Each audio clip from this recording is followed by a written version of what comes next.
বন্ধুরা দেখো, এটা হচ্ছে লোহাগাড়া স্টেশন। এখানে ট্রেন দাঁড়ায় না, খুব স্পিডে চলতেছে। আমি দরজায় দাঁড়িয়ে আছি। তো এই ট্রেনের নিচের দিকে খেয়াল করো, ট্রেনটা ওই রাস্তায় যাবে। তো আসলে কিভাবে যায় সেটা আমরা দেখতেছি।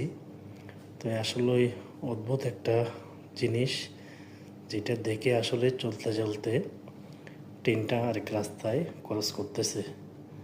আসলে সেটা আমরা তাকিয়ে আছি, এই উঠে গেল ট্রেনটা।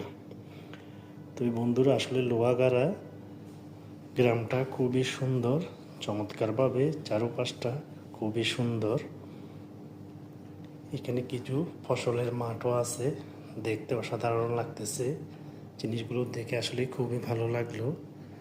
তো আসলে এগুলো কক্সবাজার যাওয়ার পথে সবাই দেখতে পারবে, ভিডিও করতে পারবে। যারা কক্সবাজার বেড়াতে যাবে তাদের জন্য ভালো একটা ঘোরার জায়গা হবে, দেখার মতো।